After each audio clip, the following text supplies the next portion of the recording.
అందరికీ నమస్కారం. Welcome back to my channel టెస్సిలోక తెలుగు బ్లాగ్స్.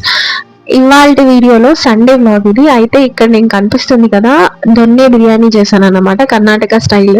అయితే చూడడానికి ఎలా ఉంది, జనరల్ పలావ్ లాగా ఉంది. చాలా సింపుల్ గా, చాలా ఈజీగా చేసేసారు వీడియోలో చూపించి. కాకపోతే నేను చాలా కష్టపడ్డాను అనమాట ఎలా చేయాలో అని. అది నేను ఇప్పుడు మీకు చూపిస్తాను. నేనైతే ఈ క్వాంటిటీ అనేది నేను జస్ట్ 4 మెంబర్స్ కి, మా ఫ్యామిలీలో 4 మెంబర్స్ కి చేశాను. సో 4 మెంబర్స్ కి కాబట్టి నేను కొంచెం చికెన్ హాఫ్ కేజీ కన్నా కొంచెం తక్కువగా ఉన్న చికెన్ తీసుకుని, కొంచెం క్వాంటిటీ తక్కువ తీసుకుని బాగా వాష్ చేసుకున్న తర్వాత దాంట్లో కొంచెం పసుపు, ఉప్పు, కొంచెం కారము, ఒక స్పూన్ ఆయిల్, అలాగే కొంచెం పెరుగు, ఇవన్నీ వేసి బాగా మ్యారినేట్ చేశాను. అయితే చికెన్ ని ఎప్పుడైనా సరే మనం బిర్యానీలో కానీ లేకపోతే మ్యారినేట్ చేసేటప్పుడు దాన్ని బాగా మిక్స్ చేసుకోవాలి, అందులోనే టేస్ట్ వస్తుంది అంటారు.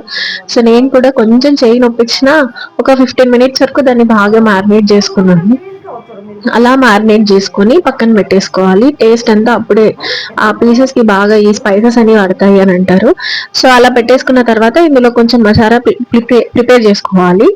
అయితే ఇక్కడ చూపిస్తున్న దాంట్లో కొంచెం మిక్సీలోకి కొత్తిమీర, పుదీనా, అల్లము, వెల్లుల్లి, కొన్ని మిరియాలు, కొంచెం సాల్ట్, పచ్చిమిరపకాయలు ఒక 4 వేసుకొని మిక్సీ పట్టేశాను. తర్వాత ఇక్కడ కనిపిస్తున్నట్టు ఎర్రగడ్డలు, పచ్చిమిర్చి, అలాగే ఒక మీడియం సైజు టమాటో, కొంచెం కొబ్బరి పొడి, మసాలా ఇంట్లోనే దంచుకుని అప్పటికప్పుడు చేసుకున్నది పక్కన పెట్టేసుకున్నాను, అవన్నీ రెడీ చేసుకుని.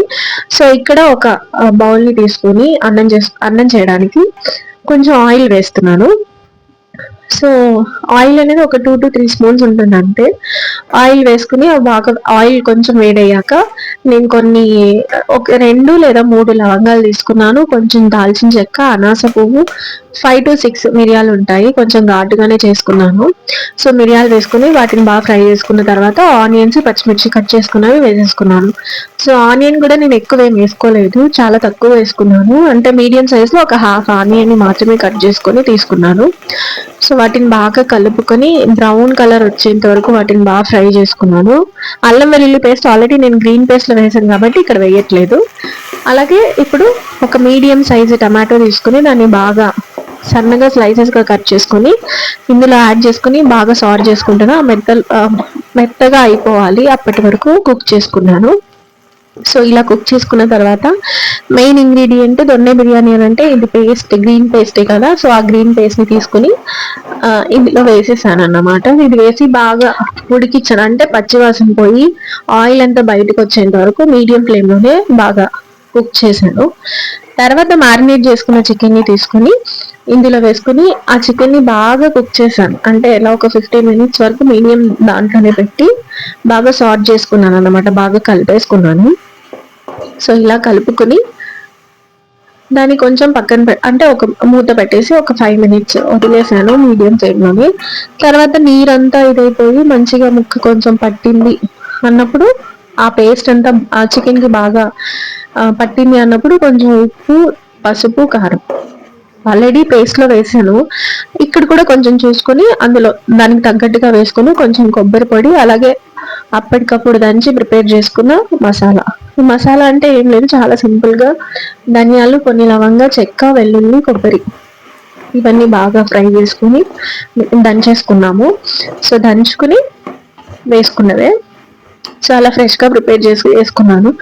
ఇప్పుడు బాగా ఇవన్నీ బాగా కుక్ అయ్యేంత వరకు మీడియం ఫ్లేమ్ లోనే బాగా కలుపుకుంటూ దాన్ని బాగా కుక్ చేసుకున్నాక చికెన్ లో నుంచి వాటర్ వస్తుంది, ఆ వాటర్ అంతా వెళ్ళిపోయి బాగా కుక్ అయిన తర్వాత ఇప్పుడు నేను 1 గ్లాస్ ఆఫ్ రైస్ తీసుకున్నాను, దానికి 2.5 గ్లాస్ ఆఫ్ వాటర్ తీసుకున్నాను. సో ఆ క్వాంటిటీలో వాటర్ ని వేసుకొని దాన్ని బాగా బాయిల్ చేసుకోవాలి. అయితే ఇక్కడ వాటర్ పోస్తున్నప్పుడు గ్రీన్ కలర్ లో ఉంది, ఏంటి వాటర్ గ్రీన్ కలర్ లో ఉంది, ఏం లేదు, మిక్సీలో ఉన్న పేస్ట్ ఉంటుంది కదా దాన్ని వేసేయకుండా అందులో కొంచెం వాటర్ వేసి ఆ వాటర్ ని ఇందులో కలిపాను. సో ఆ వాటర్ అంతా గ్రీన్ కలర్ గా ఉంది అంతే. సో వాటర్ ని బాగా బాయిల్ చేసిన తర్వాత ఏదైతే రైస్ ఉందో దాన్ని బాగా వాష్ చేసుకొని పక్కన పెట్టుకున్నాను, దాన్ని ఇప్పుడు ఇందులో యాడ్ చేశాను అనమాట. సో అలా యాడ్ చేసి దాన్ని బాగా కలిపి అంటే ఎక్కువసేపు ఏం కలపలేదు, జస్ట్ ఒక 2 to 3 మినిట్స్ అలా కొంచెం బాగా కింద అడుగంటకుండా బాగా కలిపి దాన్ని ఒక 10 మినిట్స్ పక్కన పెట్టేసాను. అంటే మూత పెట్టేసి పక్కన పెట్టాను. అది బాగా కుక్ అవుతున్నప్పుడు ఇలా వాటర్ ఎలా బాయిల్ అవుతుందో అప్పుడు నేను ఒక స్పూన్ నెయ్యి తీసుకొని అందులో యాడ్ చేసుకున్నాను. అయితే ఇందులో వీడియోలో నేను చూసిన వీడియోలో నిమ్మకాయ రసం కూడా యాడ్ చేశారు, కాకపోతే నేను యాడ్ చేయలేదు, మా ఇంట్లో తినరు. సో అందుకనే జస్ట్ ఉత్తి నెయ్యిని మాత్రమే యాడ్ చేసి దాన్ని బాగా కలుపుకొని కుక్ చేసుకున్నాను. సో ఇక్కడ చూస్తున్నాగా కలర్ కూడా ఇలా ఉంది, కాకపోతే హోటల్ స్టైల్లో కర్ణాటక స్టైల్లో దొన్నె బిర్యానీ అంటే ఇంకా గ్రీన్ కలర్ లో ఉంటుంది, కాకపోతే ఇది కొంచెం రెడ్ కలర్ లో వచ్చింది. మేబీ కారం వేసినందుకు అనుకుంటాను, కారం అండ్ మసాలా మళ్ళీ నేను ఎక్స్ట్రా వేసాను కదా అందుకేమో. సో ఇంకెక్కడ అంత బాగా కలుపుకున్న తర్వాత వచ్చి చెక్ చేస్తున్నాను అది మగ్గిందా లేదా ఉడికిందా లేదా. నేను చేస్తాను అని చెప్పి పర్మిషన్ తీసుకున్నా, ఒకవేళ బాగాలేకపోతే మటుకు అంతే నా సంగతి, అందుకనే చెక్ చేసుకున్నాను మధ్యలో.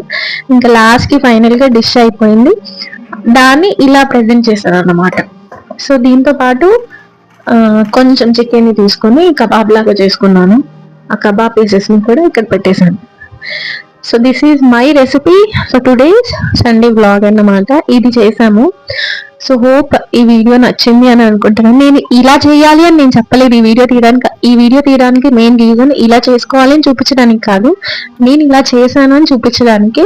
Hope you like. If you like means please subscribe to my channel and thanks for watching.